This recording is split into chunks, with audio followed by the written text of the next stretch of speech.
गिबियावनो बयखौबो बड' निउस इउटुब चेनेलनि गोदान खौराङाव बरायबाय। नोंथांमोननि थाखाय बे समाव माखासे खौरां लाबोदों।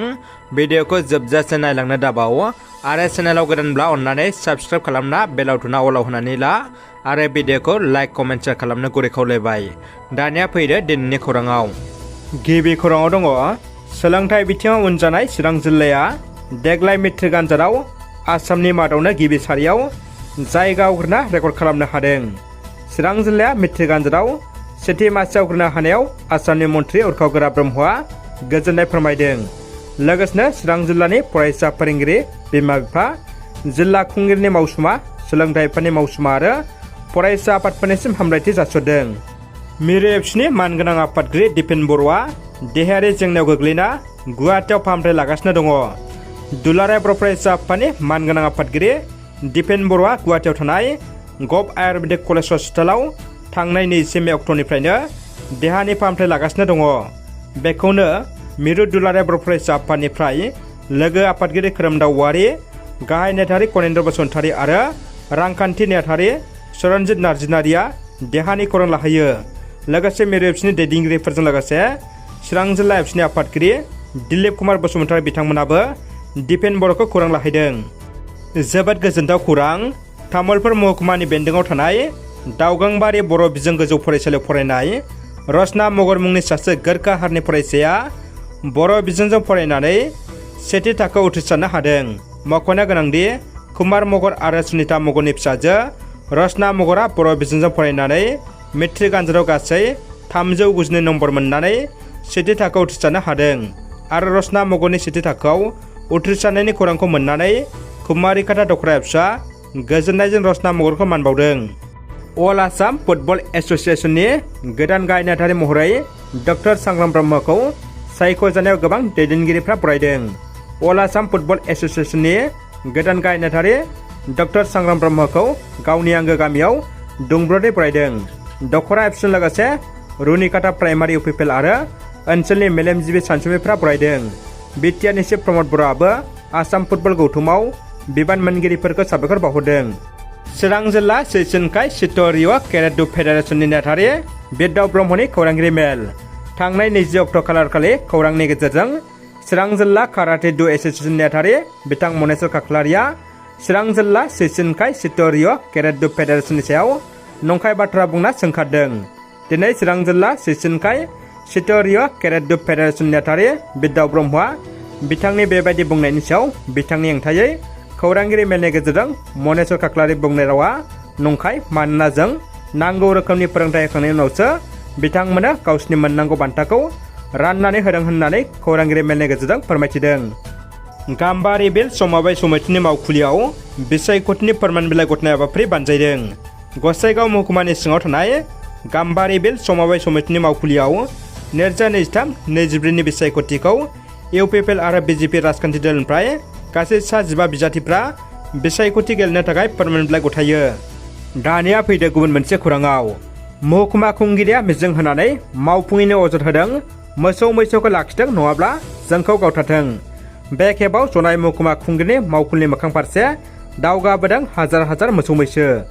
जनाय महकुमा खुथि सामलाय आफादा माजियालि मुनमुनि सापरनि सनिया फोथार फारसे आयेन बेरेखायै हा आवग्रिनानै लाग्राफोरनि उदां खालामनायाव जनाय महकुमा खुंगिरिया गोख्रों राहा लायैनि अजद होनानै रोजा रोजा मोसौ मैसोखौ खुंगिरनो सोमजानानै होनो दावगादों।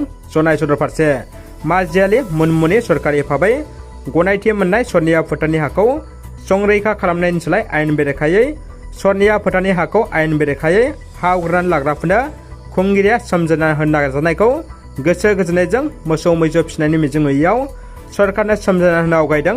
महकुमा खुंगिरिनि मावखुलिनि मोखां फारसे फ्राय 600 मोसौ मैसो फिसिग्राफ्रा।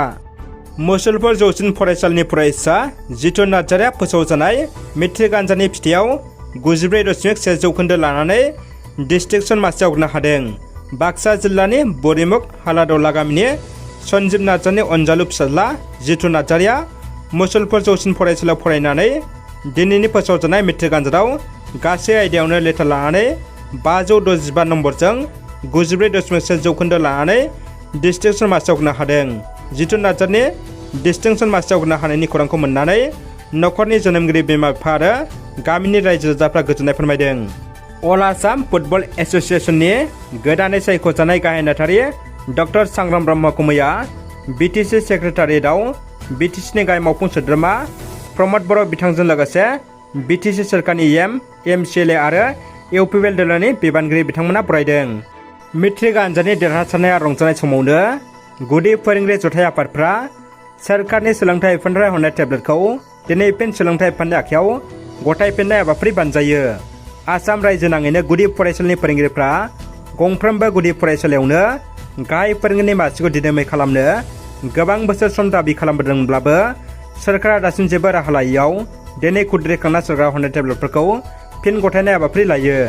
उदालगुरि जिल्लानि खैराबारि गुदि सोलोंथाइ खोन्दोआरि मावख'आव 900निबो बांसिन फोरोंगिरिया गाव गावनि टेब्लेटफोरखौ जेब्लासिम गुदि फरायसालियाव गाहाय फोरोंगिरिनि मासिखौ आबुं खालामा अब्लासिम रावबो फोरोंगिरिया मावख'नि बिबानखौ बानस'आ होननानै दुखुजों फोरमायना गुदि मावख'नि आखायाव गथायनाय हाबाफारि बानजायो। मख'जायोदि खैराबारि गुदि सोलोंथाइ खोन्दोआरि मावखुलियाव मावख'गिरि बोहैथि बर'आ फोरोंगिरिफोरनि टेब्लेटखौ रैखाथि गैयिनि थाखाय लाखिनो हानाय नङा होननानै फोरमायनानै डेम' महरै गंथाम टेब्लेटखौ लाखिनो आफादआथ' फोरोंगिरिफोरनि दाबिखौ गनायबाय होनना फोरमायो। उनाव गोजौ थाखोनि मावख'गिरिफ्रा मा बिथोन हरो बेबायदिनो मानिनाय जागोन होनना बुंसारो। बिटिआरनि खुंथाय सोहोर क'क्राझाराव इउपिपिएल दोलोनि खौरांगिरि मेल। खौरां मेलनि गेजेरजों इउपिपिएल दोलोआ दाबि खालामदोंदि बिटिआरआव सोलोंथाइ बिथिङाव दावखोनायाव इउपिपिएल सरकारनि गोबां बिहोमा दङ होननानै बिथांमोननि गोख्रों नाजानाय आरो खामानि मावनायावसो चिरांनि मेट्रिक रिजाल्ट हारा दावखोदों होनना इउपिपिएल दोलोनि गाहाय नेहाथारि राजु कुमार नार्जारिया बुंदों। गुबुन फारसेथिं सोलोंथाइखौ राजखान्थिजों सरजाबनायाव गोबां सुबुंफोरा इउपिपिएल दोलोखौ सोंखारनायखौ नुनो मोन्दों। रायजो राजाफोरनिसिम गोनांथार फोसावनाय। चिरां जिल्लानि सिङाव थानाय बिजनि बर' बाजाराव आयुर्वेदिक थेरापि एन्ड यगा सेन्टारखौ गासिबो सुबुंनि मोजांनि थाखाय गायसननाय जादों। बेनिखायनो सोरनिबा देहाया सानाय सुनायजों भुगिना दंब्ला फाहामथाय लाफैनो हागोन आरो गाहाम सावस्रि सुबुङाबो गावनि देहाखौ मोजां रिलेक्स खालामनाबो लानो हागोन। बेफोरनि अनगायैबो सिं सानाय, हान्थु सानाय, मिजौनाय, मोदोम सानाय, जरा जरा सानाय, गोदना सानाय, पेरालाइसिस आरो खर' सानाय, जिनजिन मोननाय बायदि बायदि गोबां प्रब्लेम गोनां सुबुंफ्रा फाहामथाय लाफैनो हागोन। सोरबाफोर बिथांमोना बेफोरबायदि प्रब्लेम दंब्ला सावगारियाव होनाय जानबुं नम्बराव खौरां लाहरनो हागोन। दानिया फैदो जोबथा खौराङाव। मेट्रिक आनजादनि रिजाल्टखौ हरखाबै जोबोद सिगां खोन्थायाजासे मानो बेबायदि फोसावखो बिनि सायाव आसामनि गिबि मन्थ्रि डक्टर हिमन्त बिश्व शर्मा बिथाङा खौरां बिजोंनि गेजेरजों रोखायै फोरमायदों। गिबि मन्थ्रि बिथाङा बुंदों फरायसाफ्रा आनजादनि रिजाल्टखौ लाना गोबां सिन्था आरो साननायाव थायो आरो देहायारि जेंनायाव गोग्लैयो। बेनिखायनो बेबायदि जेबो जेंना जायैनि थाखाय हरखाब फोसावदों। आनजादनि रिजाल्टखौ लाना फरायसाफ्रा जाहाथे जेबो साना आरो जेबो जेंनायाव गोग्लैया बेखौनो बिथाङा सांग्रांथि होदों। लोगोसे गिबि मन्थ्रि बिथाङा बुंबावदों एसएस रिजाल्टखौबो बेबायदिनो हरखाबै फोसावगोन होनना। रादाबा एसेनोसै लोगोफोर। रादाबखौ जोबजासिम नायनायनि थाखाय नोंथांमोननिसिम गोजोननाय आरो साबायखर बावबाय। गोजोन्थों।